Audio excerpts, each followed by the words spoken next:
बिस्मिल्लाहिर्रहमानिर्रहीम। अस्सलाम वालेकुम डियर स्टूडेंट्स, मैं हूं प्रोफेसर अज़मत अली और आप देख रहे हैं मेरा चैनल मैथ्स फॉर यू। बेटा उम्मीद करता हूं कि आप सब खैर आफियत से हैं। जैसा कि आप लोग जानते हैं कि मैंने लास्ट लेक्चर में आपको बीएस मैथमेटिक्स 5th सेमेस्टर की जो कोर्स आउटलाइंस हैं, जो आपने बेटा इसमें पेपर पढ़ने हैं, उनके मुतालिक कंप्लीट जो इन्फॉर्मेशन है कि आपने कौन सी रिकमेंडेड बुक्स जो हैं आपके लिए सूटेबल रहेंगी। ठीक है, इन तमाम चीज़ों के ऊपर डिस्कशन मैं कर चुका हूँ। अगर वो लेक्चर अभी आपने नहीं देखा तो मैंने उस लेक्चर का लिंक जो है वो इस वीडियो की डिस्क्रिप्शन बॉक्स में रख दिया है।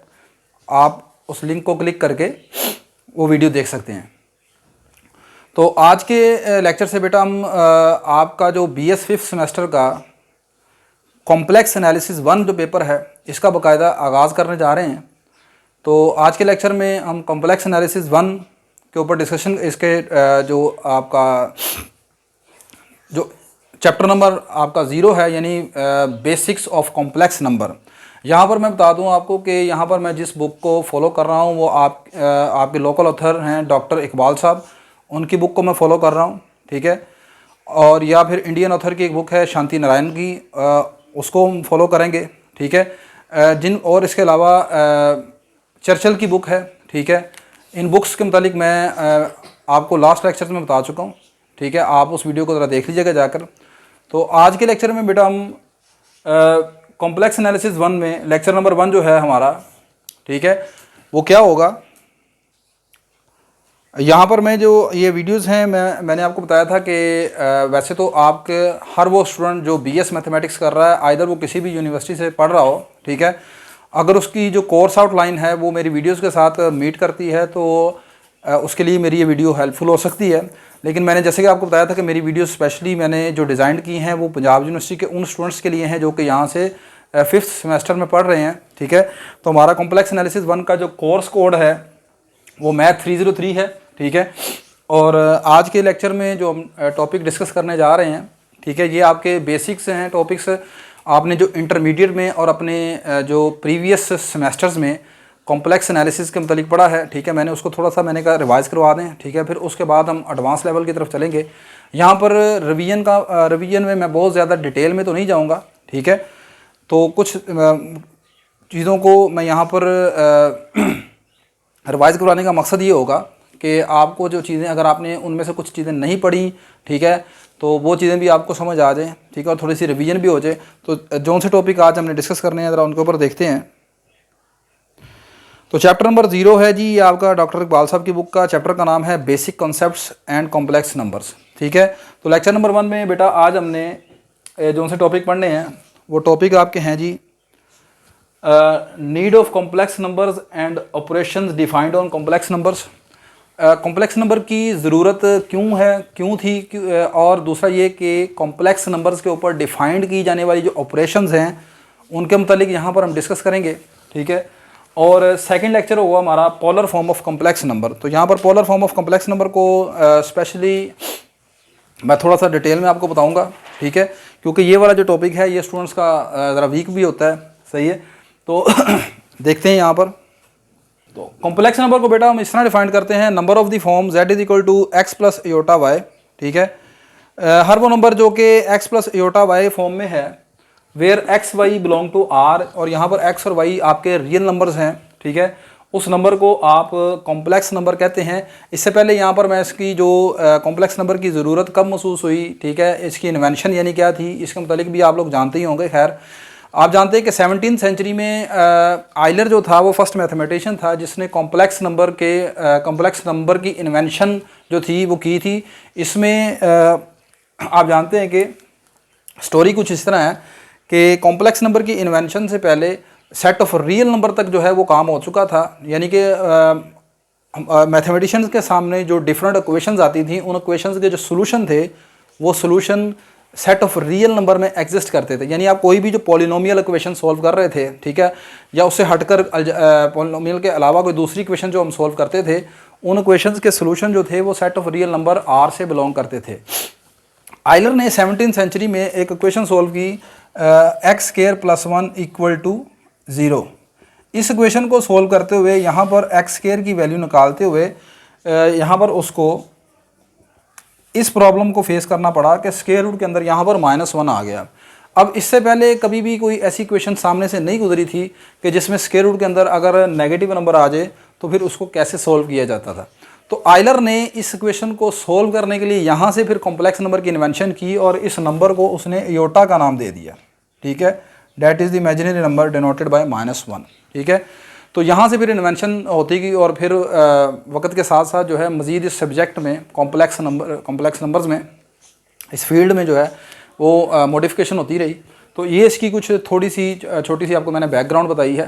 ठीक है, उसके बाद यहाँ पर आप जानते हैं कि ये जो z = x + i फॉर्म के तमाम नंबर्स होते हैं इन्हें कॉम्प्लेक्स नंबर बोलते हैं। यहाँ पर x आपका रियल पार्ट कहलाता है z का, x is called real part of z and y is और इस रियल पार्ट ऑफ z को आप REZ से डिनोट करते हैं and y is called imaginary part of z और y को आप इमेजिनरी पार्ट ऑफ z कहते हैं और उसे आप IMGZ से डिनोट करते हैं।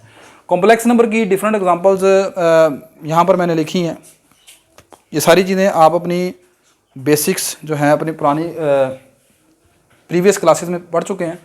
z = 3 + 2 iota, z = 3 iota, z = 1/2 + √3/2 iota, z = पाई + e iota। ठीक है, ये तमाम नंबर जो हैं वो कॉम्प्लेक्स नंबर्स हैं।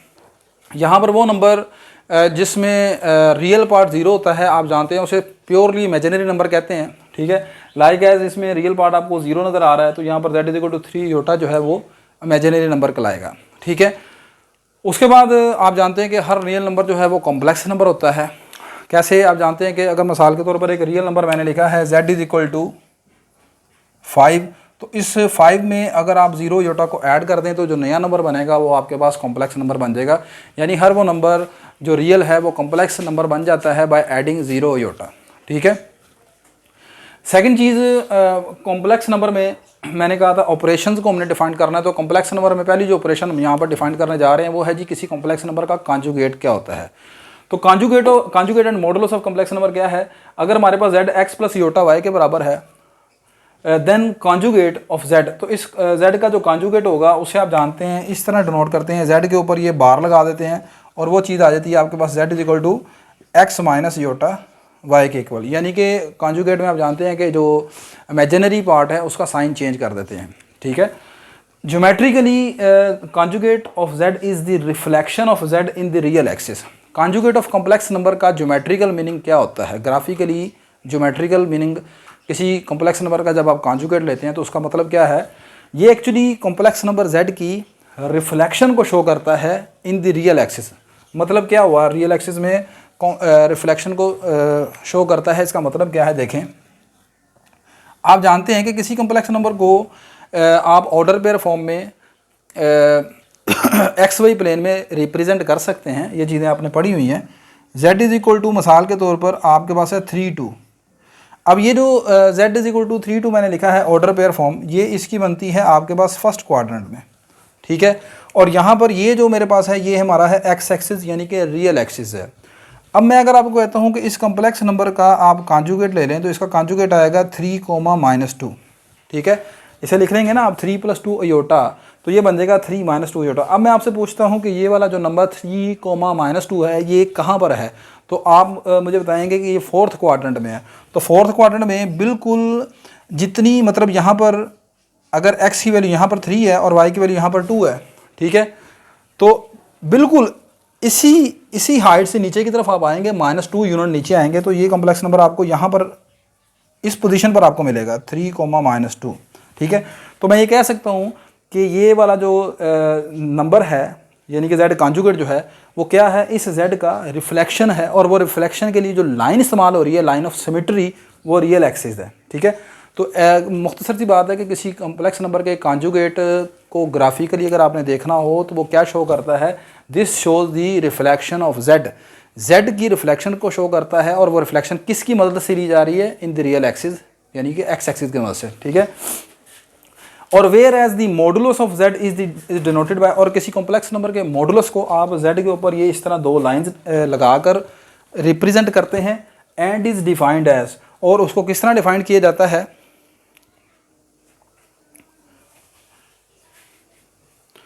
तो z के मॉडुलस की जो डेफिनेशन बनती है वो आपके पास बेटा ये चीज़ है। z मॉडुलस को आप डिफाइन करते हैं, z modulus is equal to square root of x square plus y square. Geometrically z का जो मॉडुलस है वो क्या रिप्रेजेंट करेगा? Geometrically z modulus shows distance of point p in the plane from the origin. X y plane के अंदर point p का जो डिस्टेंस है ओरिजिन से, ठीक है, उसको आपका कॉम्प्लेक्स नंबर का जो मॉडुलस है वो रिप्रेजेंट कर रहा होता है।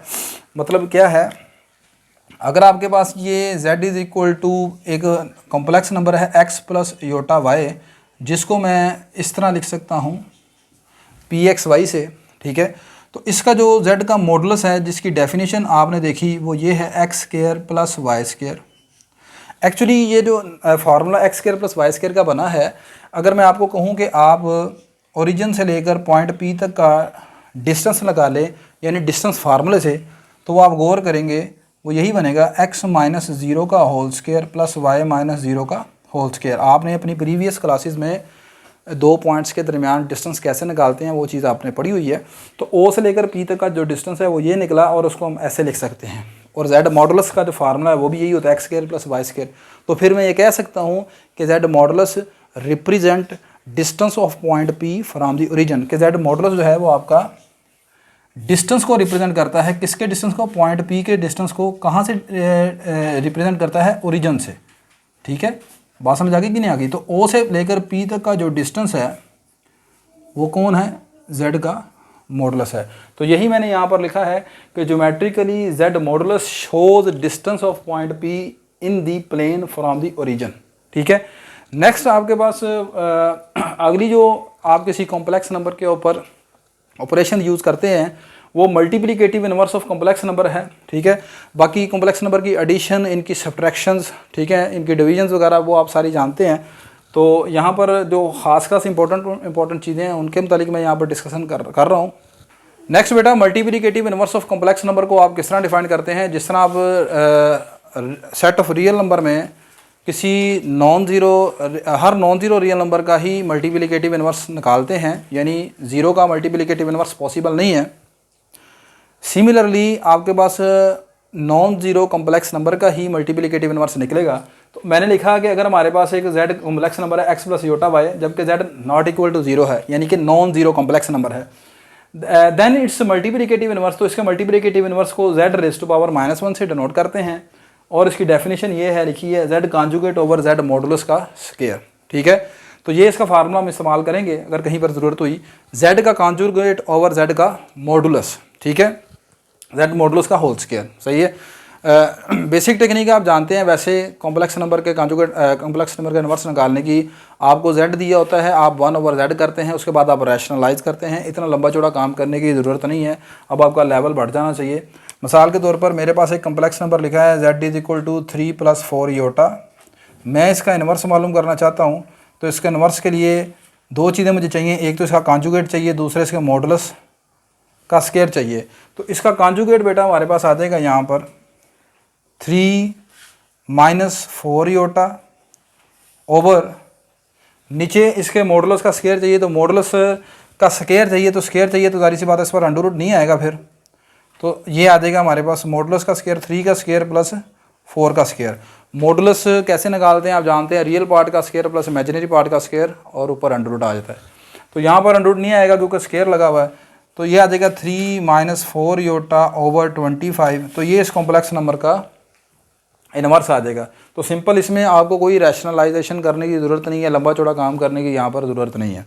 ठीक है, उसके बाद यहाँ पर properties of conjugate of complex number हैं। इन प्रॉपर्टीज़ के यहाँ पर मैं प्रूफ तो डिस्कस नहीं कर रहा। हाँ, कुछ अगर इंपॉर्टेंट प्रॉपर्टीज़ होंगी जो आपके लेवल के लिहाज से या फिर आपके पेपर पॉइंट ऑफ व्यू से इंपॉर्टेंट होंगी, उनके ऊपर मैं डिस्कशन ज़रूर करूँगा, उनका प्रूफ भी हम करेंगे। कुछ जो प्रॉपर्टीज़ आपकी बेसिक्स हैं जो कि आपने फर्स्ट ईयर से भी पढ़ी हुई हैं। ठीक है, मेरा मकसद यहाँ पर यही है कि आपको इन चीज़ों के मतलब रिवीजन करवा देना। बाकी इन प्रॉपर्टीज़ का इस्तेमाल जो है मैंने एक वीडियो बना रखी है एंट्री टेस्ट के लिए। ठीक है, और उस वीडियो में मैंने यही प्रॉपर्टीज़ जो हैं modulus, conjugate of complex number, modulus of complex number की जो प्रॉपर्टीज़ हैं, ठीक है, इनका जो इस्तेमाल है वो क्वेश्चंस की MCQs की फॉर्म में रखा हुआ है, तो मैं उस वीडियो का लिंक भी यहाँ पर शेयर कर दूँगा। तो आप अगर बहुत ज़्यादा डिटेल में पढ़ना चाहते हैं तो आपको उस लिंक से, उस वीडियो से ये तमाम चीज़ें पता चल जाएंगी, ठीक है। अच्छा, properties of conjugate of complex number हमारे पास ये हैं कि अगर किसी कम्प्लेक्स नंबर का 2 मरतबा कॉन्जुगेट ले लिया जाए तो वही कम्प्लेक्स नंबर दोबारा वापस आ जाएगा, यानी z का डबल कॉन्जुगेट z के बराबर है। z into Z conjugate z modulus के बराबर होता है। 2 नंबर अगर प्लस हो रहे हैं या माइनस हो रहे हैं तो उनका होल का कॉन्जुगेट उन दोनों के अलग-अलग कॉन्जुगेट के सम के या डिफरेंस के बराबर होगा। 2 कम्प्लेक्स नंबर का डिवाइड हो रहे हैं और उनका होल कॉन्जुगेट उनके अलग-अलग कॉन्जुगेट को डिवाइड कर लें, ठीक है, ये दोनों चीज़ें बराबर होंगी। आगे मैंने लिखा है कि जैसा कि हम जानते हैं एज z इनवर्स बराबर है z conjugate over z modulus का स्क्वायर। ये हमने अभी z इनवर्स का फार्मूला पढ़ा है, तो यहाँ से अगर z कॉन्जुगेट की वैल्यू निकाल ली जाए तो z कॉन्जुगेट आ जाएगा z inverse into z modulus का स्क्वायर। तो ये भी z कॉन्जुगेट का एक फार्मूला है। तो सम टाइम स्टूडेंट्स के सामने जब ये वाला फार्मूला लिखा जाता है तो वो कन्फ्यूज हो जाता है, ठीक है। 2 नंबर अगर मल्टीप्लाई हो रहे हैं, दोनों का होल कॉन्जुगेट दोनों के अलग-अलग कॉन्जुगेट के प्रोडक्ट के बराबर आएगा। इसी तरह यहाँ पर अगर आपको z कॉन्जुगेट z की पावर n है उसका कॉन्जुगेट निकालना है तो वो सिंपल z कॉन्जुगेट की पावर n के बराबर आएगा, ठीक है। अच्छा जी, 8th प्रॉपर्टी, ये भी आपकी फर्स्ट ईयर मैथमेटिक्स की बुक में है, या आपने इसका प्रूफ भी किया होगा। z और z कॉन्जुगेट बराबर होते हैं if and only if z आपका रियल नंबर हो, यानी कि कॉम्प्लेक्स नंबर का कॉन्जुगेट अपने ही आपके बराबर होगा। ये तब पॉसिबल है जब आपका z रियल हो, और z माइनस z कॉन्जुगेट के बराबर होगा if and only if z आपका इमेजिनरी हो, ठीक है। अच्छा, z में किसी z कॉन्जुगेट को प्लस कर लें तो ये 2 time real part of z आता है, और अगर माइनस कर दें तो 2 time imaginary part of z आता है। नेक्स्ट बेटा, यहाँ पर properties of modulus of complex number, ये इंपॉर्टेंट चीज़ है, ठीक है। ये आपने फर्स्ट ईयर में भी पढ़ी हैं, सही है। फिर आपने BSc में अपने जो आपका फर्स्ट सेमेस्टर गुजरा BS का, उसमें आपने पढ़ी होंगी। तो नेक्स्ट अब आपके पास property of modulus of complex number क्या है। मैंने लिखा for all z z1 z2 belong to complex number, ठीक है। अगर आपके पास z z1 और z2 कॉम्प्लेक्स नंबर्स हैं, ठीक है, तो किसी कॉम्प्लेक्स नंबर z का मॉडुलस या माइनस z का मॉडुलस या z के कॉन्जुगेट का मॉडुलस या माइनस z कॉन्जुगेट का मॉडुलस, ये चारों चीज़ें आपस में क्या होती हैं, इक्वल होती हैं। आप z का मॉडुलस ले लें, माइनस z का मॉडुलस ले लें, z कॉन्जुगेट का मॉडुलस ले लें या माइनस z कॉन्जुगेट का मॉडुलस ले लें, ये हमेशा आपस में इक्वल होगा। z into Z conjugate z modulus के स्क्वायर के बराबर है। 2 नंबरों के प्रोडक्ट का जो मॉडुलस है वो उन दोनों के मॉडुलस के अलग-अलग प्रोडक्ट के इक्वल होता है। मैंने बताया कि इन प्रॉपर्टीज़ की मतलब अगर आपने इम्पोर्टेंस देखनी है तो मैंने जो ये लेक्चर अपना एंट्री टेस्ट का एक लेक्चर है, उसका लिंक जो है वो डिस्क्रिप्शन बॉक्स में रखा हुआ है। तो उसमें मैंने न्यूमेरिकल क्वेश्चन सॉल्व किए हैं MCQs टाइप, ठीक है। उसमें इन प्रॉपर्टीज़ का काफ़ी मैंने इस्तेमाल किया हुआ है। तो वो आप अगर इन चीज़ों का ज़्यादा डिटेल से आप करना चाहते हैं तो आप उन लेक्चर्स को देख सकते हैं, उससे आपको डिटेल में क्लियर हो जाएगा कि इन प्रॉपर्टीज़ का सही इस्तेमाल क्या है। अच्छा, 2 नंबर अगर डिवाइड हो रहे हैं, उनका होल का मॉडुलस जो है वो उन दोनों के अलग-अलग मॉडुलस के डिवीजन के बराबर होगा। z की पावर n का जो मॉडुलस है वो z मॉडुलस की पावर n के बराबर होता है, ठीक है। यानी कि मिसाल के तौर पर अब ये जो प्रॉपर्टी है, मैंने जैसे कि बताया कि ये असल में एक्चुअली ये आपकी प्रीवियस क्लासेस में तमाम चीज़ें पढ़ चुके हैं आप, लेकिन फिर भी चलें आपको समझाने के लिए। मेरे पास एक कॉम्प्लेक्स नंबर है, मिसाल के तौर पर z is equal to 3 + 4 iota, आसान सा नंबर ले लेते हैं। मैं कहता हूँ कि मुझे z की पावर 4 का मॉडुलस चाहिए। अब z की पावर 4 का मॉडुलस निकालने के लिए ये नहीं है कि मैं पहले z की पावर 4 लूँ और फिर उसका मॉडुलस लूँ। इस प्रॉपर्टी के मुताबिक ये एक्चुअली z मॉडुलस की पावर 4 के बराबर होगा। तो यहाँ पर z का मॉडुलस जो है वो आप जानते हैं यहाँ पर 5 के बराबर आ जाएगा। तो 5 की पावर 4 कितना होता है, 625। तो यहाँ पर देखें कितनी आसानी से इस प्रॉपर्टीज़ की मदद से हमने z की पावर 4 का मॉडुलस निकाल लिया।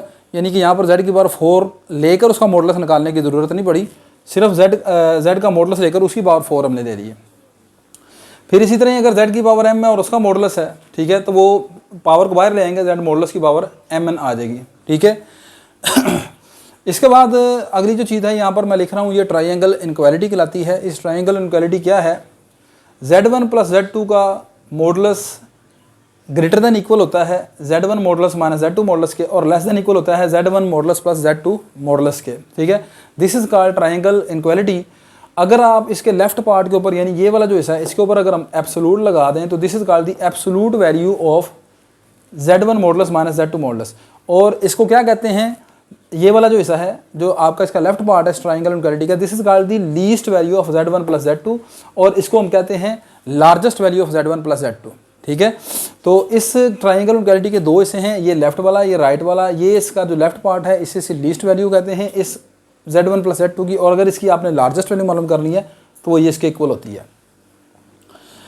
नेक्स्ट अगली चीज़ नोट मैंने लिखा है, मैंने लिखा है कि इन अबव इनक्वालिटी, यानी कि ये जो आपने ट्राइंगल इनक्वालिटी पढ़ी है, इस ट्राइंगल इनक्वालिटी में यहाँ पर आपने देखा कि इक्वालिटी का साइन भी था, सिर्फ लेस देन नहीं था, इक्वल का साइन भी था।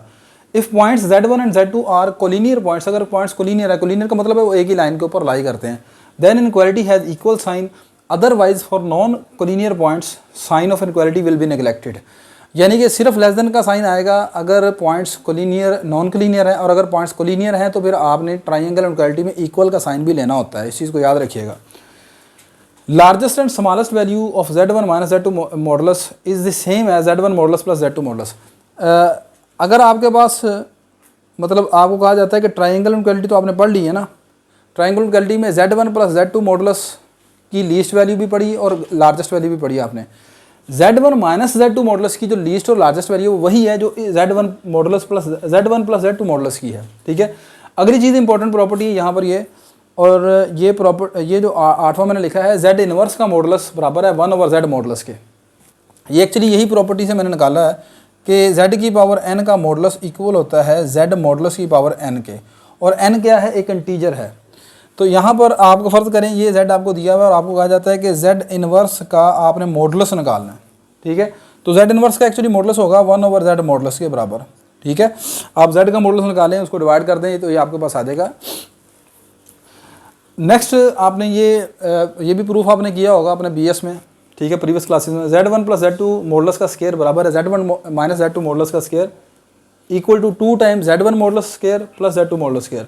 अच्छा, नेक्स्ट अब आपके पास ये जो टॉपिक आया है, this is the very important topic. ठीक है, polar form of complex number. Complex number की जो पोलर फॉर्म है वो उसको हम किस तरह डिफाइन करते हैं, ये आपका इंपॉर्टेंट टॉपिक है, इस पर ज़रा गौर से ध्यान रखिएगा, इसका काफ़ी आगे इस्तेमाल भी आएगा। अगर हमारे पास Z x plus iota y के बराबर है, जिसकी ऑर्डर पेयर फॉर्म आप जानते हैं x, y भी होती है, यहाँ पर x रियल पार्ट है, y इमेजिनरी पार्ट है, दिस इज़ द कार्टियन फॉर्म या रेक्टेंगुलर फॉर्म है कॉम्प्लेक्स नंबर की।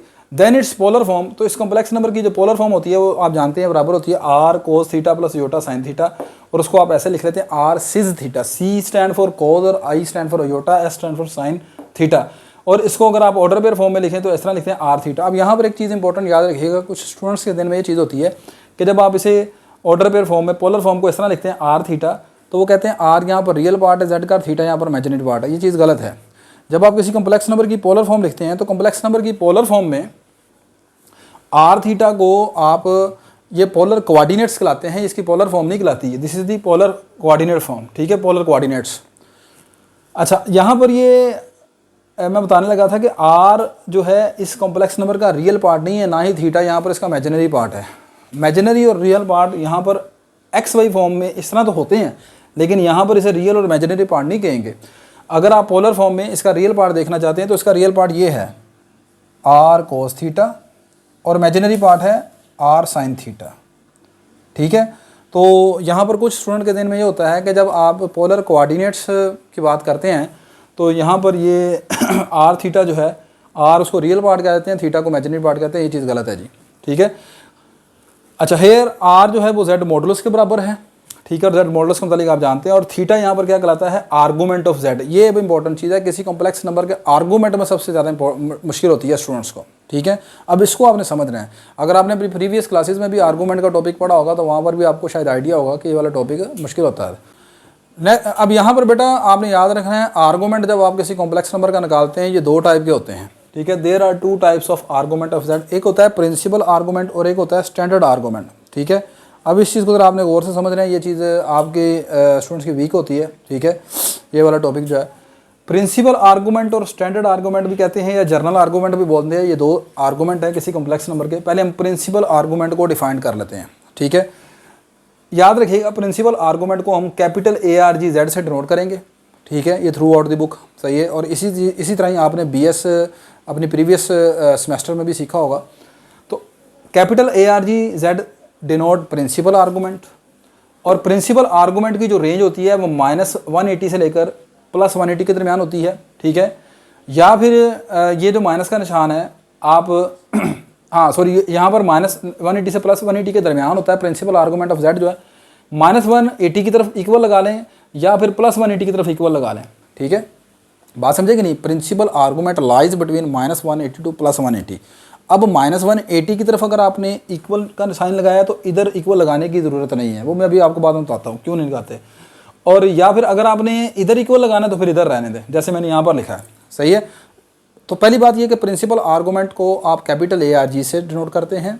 It lies between -180 to +180। ये अब अगली बात, value of argument of Z depend on the quadrant in which complex number lies. अगली मैंने बात ये लिखी है कि यहाँ पर जो प्रिंसिपल आर्गूमेंट की वैल्यू है ये डिपेंड करती है कि आपका कॉम्प्लेक्स नंबर Z किस क्वाड्रेंट में लाई करता है। अब यहाँ पर मैं चंद एक फार्मूला आपके सामने शेयर करूँगा, ठीक है। उन फार्मूला को आपने समझना है। तो उसके बाद कभी भी किसी तरह का भी आपको कॉम्प्लेक्स नंबर दिया हो, ठीक है, आप आसानी ये बता सकते हैं कि इसका प्रिंसिपल आर्गूमेंट क्या निकलेगा। आपको बहुत मुश्किल चीज़ों पढ़ने की ज़रूरत नहीं पड़ेगी, जिस तरह कि शायद आपने पहले पढ़ा होगा। तो यहाँ पर याद रखें कि अगर आपका complex number Z x + y lies in the first quadrant, अगर आपका कॉम्प्लेक्स नंबर फर्स्ट क्वाड्रेंट में है तो प्रिंसिपल आर्गूमेंट का जो फार्मूला है वो सिंपल ये है tan इनवर्स y/x, ठीक है। यहाँ पर ये मैं चीज़ थोड़ी सी आपको यहाँ पर बता देता हूँ। आप कुछ इस तरह पढ़ते हैं कि ये हमारे पास अगर XY प्लेन में एक पॉइंट P पड़ा हुआ है, O से लेकर P तक का ये जो वेक्टर है इसे हम R से डिनोट कर लेते हैं। ये एंगल जो है वो थीटा है, इसका x एक्सिस के साथ इन एंटी क्लॉकवाइज डायरेक्शन में। ये O से लेकर A तक x है और O से लेकर A से लेकर P तक की जो हाइट है वो y है। यहाँ पर आपने थीटा निकालना है। थीटा यहाँ पर मैं डिनोट कर रहा हूँ argument of Z, principal argument of Z को। तो यहाँ पर आप tan थीटा की वैल्यू निकालें तो tan थीटा इक्वल आएगा आपके पास y/x के, यानी कि परपेंडिकुलर ओवर बेस के। तो यहाँ से थीटा की जो वैल्यू आ जाएगी वो आ जाएगी tan इनवर्स y/x। अब स्टूडेंट के जहन में हमेशा प्रिंसिपल आर्गूमेंट का यही फार्मूला चलता रहता है, ठीक है। एक्चुअली ये जो फिगर हम देखते हैं ना, ये फिगर हमने बनाई होती है पहले क्वाड्रेंट में। अब अगर इसका क्वाड्रेंट चेंज कर दिया जाए, ठीक है, तो फिर जाहिर सी बात है उसका फार्मूला भी चेंज हो जाएगा। मैं ये बता रहा हूँ बेटा, अगर ये आपका जो फार्मूला है ये स्टूडेंट्स के दिन में यही चलता रहता है कि प्रिंसिपल आर्गूमेंट का यही फार्मूला होता है थीटा = tan इनवर्स y/x। ये हमेशा नहीं होता, ये डिपेंड करता है कि आपका कॉम्प्लेक्स नंबर किस क्वाड्रेंट में है। अगर सेकंड क्वाड्रेंट में होगा तो फिर सेकंड क्वाड्रेंट में आपका जो आर्गूमेंट ऑफ Z का फार्मूला होगा वो बेटा होगा पाई माइनस tan इनवर्स y/x का मॉडुलस, x का एब्सोलूट। यहाँ पर x के ऊपर एब्सोलूट लेने की वजह ये है कि आपका कॉम्प्लेक्स नंबर चलेगा सेकंड क्वाड्रेंट में। तो सेकंड क्वाड्रेंट में आप जानते हैं x नेगेटिव होता है, तो उसको पॉजिटिव बनाने के लिए एब्सोलूट का काम यही होता है ना कि एब्सोलूट वैल्यू ऑफ x का क्या शो करता है कि x की नेगेटिव वैल्यू को पॉजिटिव कर देता है, सही है। तो फिर प्रिंसिपल आर्गूमेंट ऑफ Z को आप इस फार्मूले से निकालेंगे, ठीक है। अगर आपके पास कॉम्प्लेक्स नंबर चले गया थर्ड क्वाड्रेंट में तो फिर प्रिंसिपल आर्गूमेंट ऑफ Z का जो फार्मूला है, प्रिंसिपल आर्गूमेंट ऑफ Z आपके पास ये आ जाता है पाई माइनस tan इनवर्स, सॉरी यहाँ पर ये चीज़ गलत हो गई, ये आएगा tan inverse y/x minus pi आएगा। ये पाई माइनस नहीं आएगा, पाई प्लस भी नहीं करना आपने। क्यों? पाई प्लस करेंगे तो वो 180 से एक्सीड कर जाएगा, ठीक है। पाई प्लस वाला वैसे हम जानते हैं ना, थर्ड क्वाड्रेंट में आप लेते हैं तो आप एंगल हमेशा थीटा लेते हैं इस तरह, पाई प्लस थीटा। लेकिन यहाँ पर ये चीज़ ऐसे नहीं करनी है आपने। ये अभी हम स्टैंडर्ड आर्गूमेंट में काम चलेगा पाई प्लस थीटा वाला। तीसरे क्वाड्रेंट में अगर आपका कॉम्प्लेक्स नंबर चले गया है तो फिर आपका जो फार्मूला बनेगा वो ये आएगा tan inverse y/x absolute minus pi, ठीक है। पाई प्लस नहीं करेंगे। अब आप कहेंगे माइनस पाई क्यों करना है? माइनस पाई इसलिए करना है कि आपने अभी पढ़ा है कि आपका जो प्रिंसिपल आर्गूमेंट है, जिसको मैं यहाँ पर थीटा से नोट कर रहा हूँ, वो आपका -180 से लेकर +180 के दरमियान है। तो भाई ये -180 से 180 के दरमियान रहना चाहिए ना। तो जब आप इसमें अगर प्लस पाई कर लेंगे तो फिर क्या होगा, वो पाई से एक्सीड कर जाएगा, ठीक है। तो यहाँ पर प्रिंसिपल आर्गूमेंट तीसरे क्वाड्रेंट में ये गलत हो गया, इसको आपने ये वाला फार्मूला बनता है। मैं अभी आपको एग्जांपल भी एक दो समझा देता हूँ, उससे क्लियर हो जाएगी चीज़। और चौथे क्वाड्रेंट में अगर आपका प्रिंसिपल आर्गूमेंट चले जाता है तो फिर सिंपल फार्मूला ये है -tan inverse y absolute over x, क्योंकि चौथे क्वाड्रेंट में आपका y नेगेटिव होता है तो उसके ऊपर ये एब्सोलूट आ जाएगा, सही है। तो मेन फार्मूला तो असल में रहता है यही है, tan inverse y over x। बस इसके साथ सेकंड क्वाड्रेंट में हो तो इसे पाई में से माइनस कर देना, थर्ड क्वाड्रेंट में हो तो इसमें से पाई माइनस कर देना, और चौथे क्वाड्रेंट में हो तो वो ऐसे रहेगा minus tan inverse y absolute over x। सही है। अब अगली बात सुने, अब यहाँ पर चंद मैं एग्जांपल से आपको समझाने की कोशिश करता हूँ।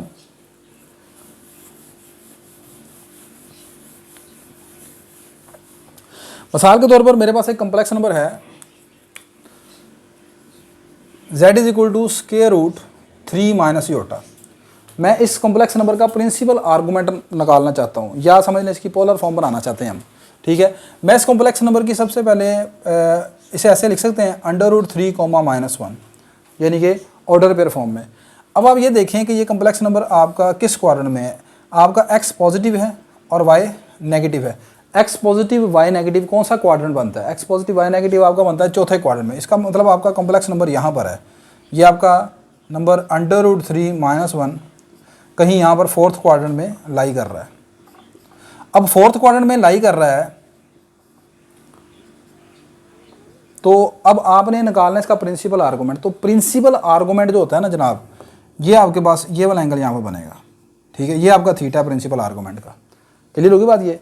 और चौथे क्वाड्रेंट में अब जाहिर सी बात है, ये आपको नज़र आ रहा है कि ये जो एंगल है ये 90 से ज़्यादा बढ़ाना नज़र नहीं आ रहा। सही है, तो फार्मूला इसमें ये वाला इस्तेमाल करेंगे चौथे क्वाड्रेंट के लिए। तो यहाँ पर आर्गूमेंट ऑफ z जो है वो आ जाएगा -tan inverse y absolute over x। तो y एब्सोल्यूट वो क्या बन जाएगा -tan इनवर्स y का एब्सोल्यूट यानी कि -1 का एब्सोल्यूट। -1 का एब्सोल्यूट होता है +1, यानी एब्सोल्यूट मीन नेगेटिव वैल्यू को पॉजिटिव बना देना। तो ये रह गया 1/√3। तो 1/√3 क्या होगा? tan इनवर्स 1/√3 होता है 30 डिग्री, यानी कि π/6। तो ये एंगल आपका -π/6 है। तो प्रिंसिपल आर्गूमेंट आपका -π/6 है। ठीक है, जो कि -180 से +180 के दरमियान में है। अब अगली चीज़, अगर आपने इसकी कंप्लीट पोलर फॉर्म बनानी है तो वो आपके सामने ही है। यहाँ पर इसका मॉडुलस ले लेंगे, यानी कि r निकालने के लिए। तो r कितना निकल आएगा? वो 2 के बराबर आ जाएगा। तो इसकी जो पोलर फॉर्म बन जाएगी प्रिंसिपल आर्गूमेंट के साथ, वो आ जाएगी सिज थीटा, r सिज थीटा।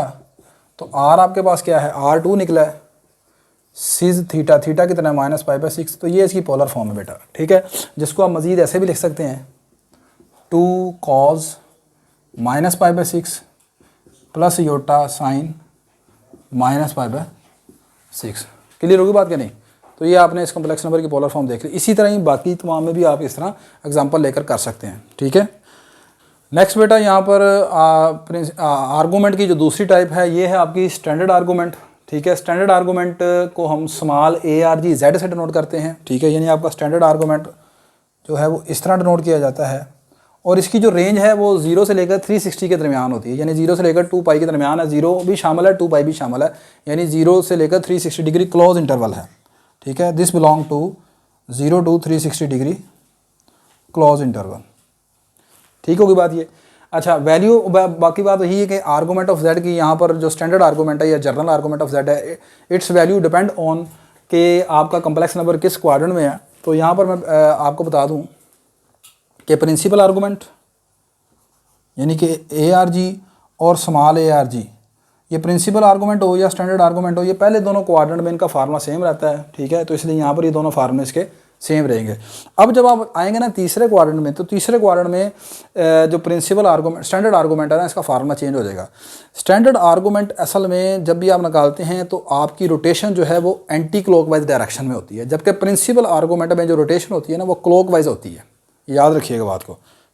मतलब आपका जो कॉम्प्लेक्स नंबर है, मिसाल के तौर पर अगर आ गया तीसरे क्वाड्रेंट में, तो तीसरे क्वाड्रेंट में आपने स्टैंडर्ड आर्गूमेंट निकालना है। तो स्टैंडर्ड आर्गूमेंट यहाँ से ये शुरू करेंगे आप।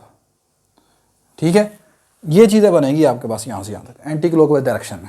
सही है, तो इसलिए यहाँ पर आप जब भी ऐड करते हैं, यहाँ पर आपने स्टैंडर्ड आर्गूमेंट जब भी निकालना होता है तो फिर आप तीसरे क्वाड्रेंट में जब भी आप एंगल निकालेंगे वो आएगा पाई प्लस थीटा से, पाई प्लस थीटा से।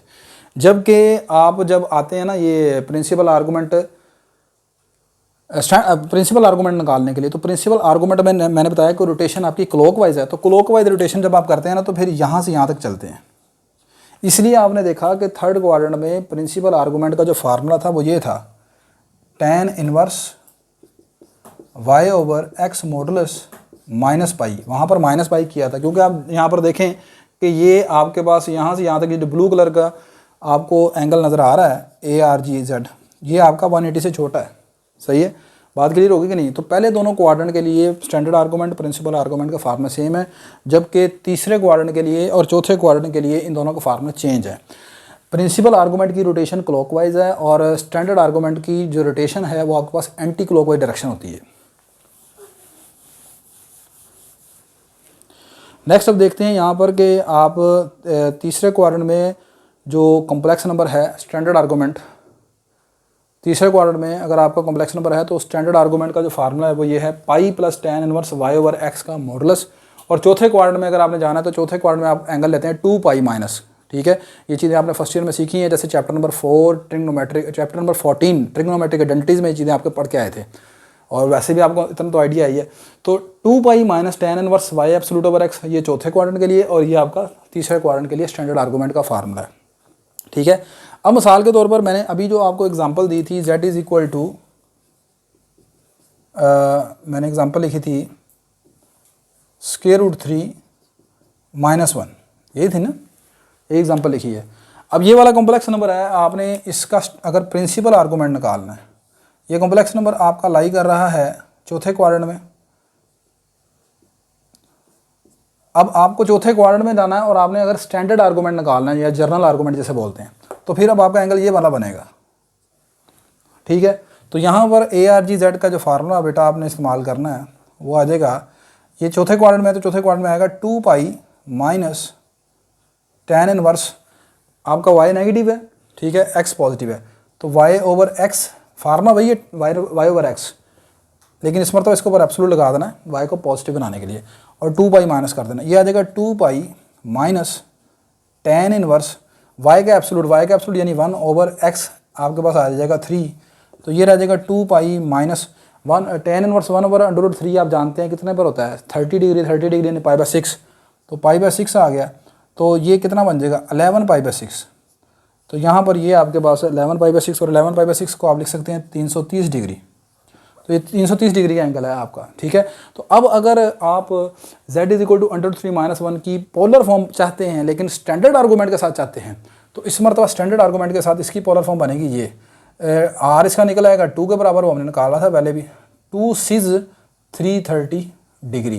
तो इसका मतलब यहाँ पर कॉम्प्लेक्स नंबर की दो किस्म की पोलर फॉर्म हो सकती है, एक प्रिंसिपल आर्गूमेंट के साथ भी हो सकती है और एक स्टैंडर्ड आर्गूमेंट के साथ भी हो सकती है। ठीक है, तो स्टैंडर्ड आर्गूमेंट के साथ ये है और प्रिंसिपल आर्गूमेंट के साथ आपने देखी थी 2 सिज -30 डिग्री।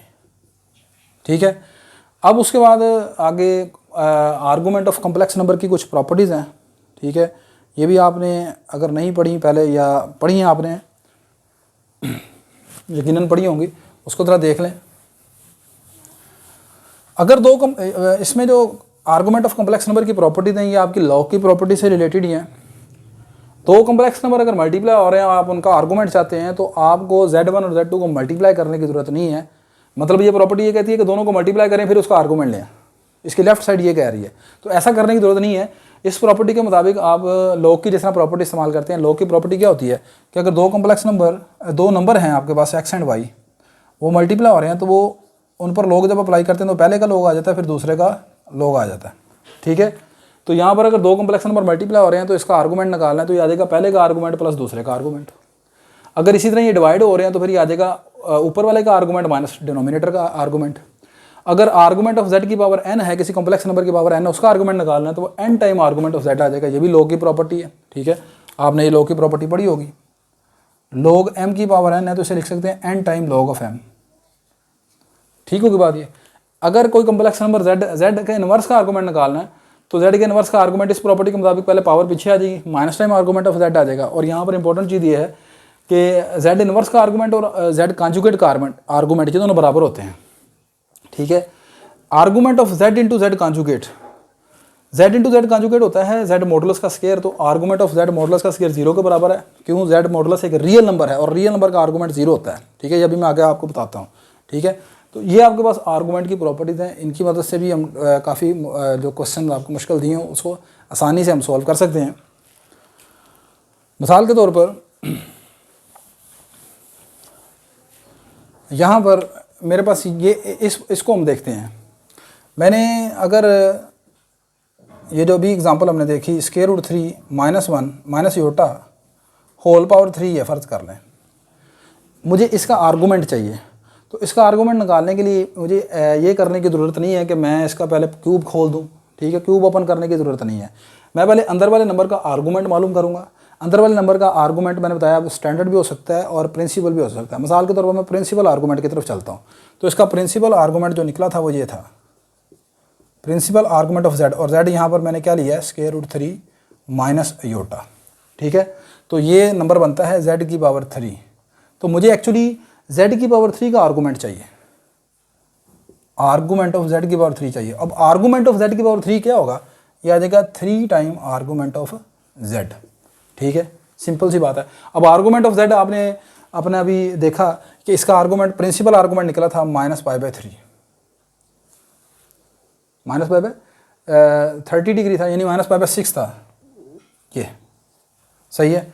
तो अब इसको यहाँ पर आप पुट कर देंगे तो इस कॉम्प्लेक्स नंबर का आर्गूमेंट आ जाएगा 3 टाइम आर्गूमेंट ऑफ z यानी -π/6, और वो बन जाएगा -π/2। और अगर आप स्टैंडर्ड आर्गूमेंट की तरफ चलते हैं तो स्टैंडर्ड आर्गूमेंट इसका निकला था 330 डिग्री, 330 डिग्री यानी कि 11π/6 था, ठीक है। तो उसको भी आप 3 से मल्टीप्लाई कर लेंगे, सही है। तो वो भी आपके पास इस कॉम्प्लेक्स नंबर का आर्गूमेंट आ जाएगा इस प्रॉपर्टी के मुताबिक। तो ये प्रॉपर्टीज़ आप यूज़ कर सकते हैं, ठीक है। सम टाइम आपके जो पेपर में शॉर्ट क्वेश्चन टाइप क्वेश्चन आते हैं तो उनमें ये बेसिक चीज़ें पूछी जा सकती हैं, सही है। तो इनको लाइट लेने की ज़रूरत नहीं है, इनको आपने समझना है, करना है इनको। नेक्स्ट आपके पास इसकी यहाँ पर 6th प्रॉपर्टी आर्गूमेंट की है, z/z कॉन्जुगेट का आर्गूमेंट ये 2 टाइम आर्गूमेंट ऑफ z के बराबर है। और वो मैंने बताया कि यहाँ पर वो किस तरह इसके बराबर है, आर्गूमेंट ऑफ z/z कॉन्जुगेट बराबर है 2 टाइम आर्गूमेंट ऑफ z। वो मैंने बताया कैसे है कि अभी हमने 2 कॉम्प्लेक्स नंबर का डिवाइड हो रहे हो तो उनका आर्गूमेंट कैसे निकालते हैं, ऊपर वाले का आर्गूमेंट माइनस नीचे वाले डिनोमिनेटर का आर्गूमेंट। और इस z कॉन्जुगेट का आर्गूमेंट के मतलब अभी मैंने ऊपर प्रॉपर्टी में बताया कि z कॉन्जुगेट का आर्गूमेंट बराबर होता है minus time argument of z। तो वो माइनस माइनस प्लस हो गया, तो ये 2 टाइम आर्गूमेंट ऑफ z आ गया। अगली इंपॉर्टेंट चीज़ें आपने याद रखनी है, किसी भी पॉजिटिव रियल नंबर का आर्गूमेंट 0 के बराबर होता है। मिसाल के तौर पर आपको कहा जाता है कि z बराबर है 5 के सपोज, तो इसका आर्गूमेंट बता दें।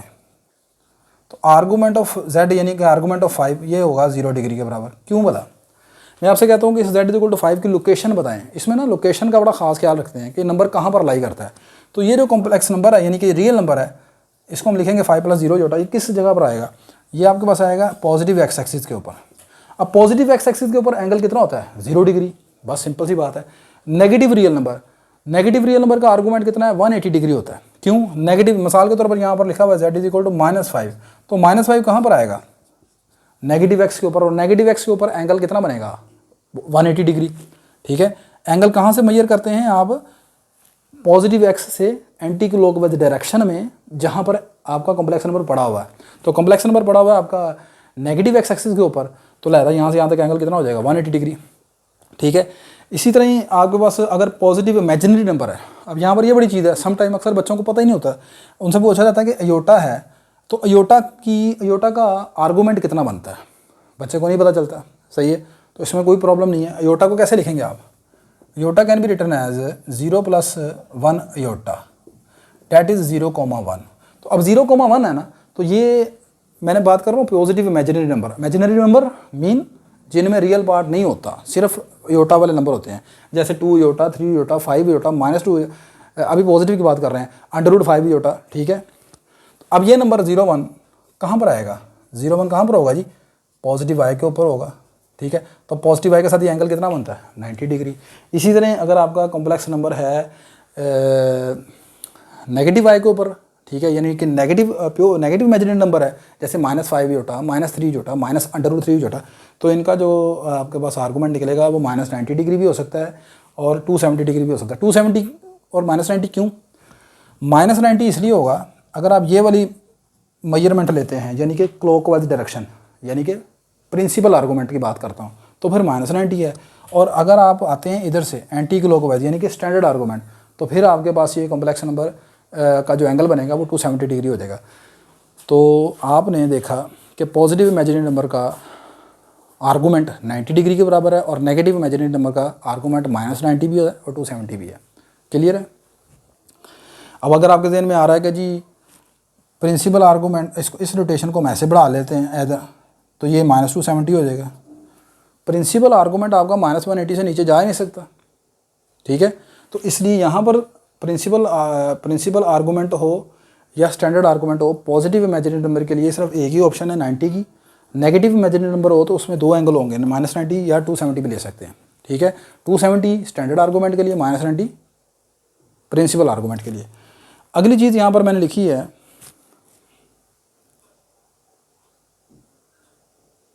कि above property of argument hold well for both principal argument and standard argument. ये जितनी भी आपने आर्गूमेंट की प्रॉपर्टीज़ पढ़ी हैं ये सिर्फ प्रिंसिपल आर्गूमेंट के लिए नहीं है, ये दोनों तरह के आर्गूमेंट के लिए है, चाहे वो प्रिंसिपल हो या स्टैंडर्ड आर्गूमेंट हो। अगली मैंने बात लिखी कि for any complex number there are infinite values of general argument.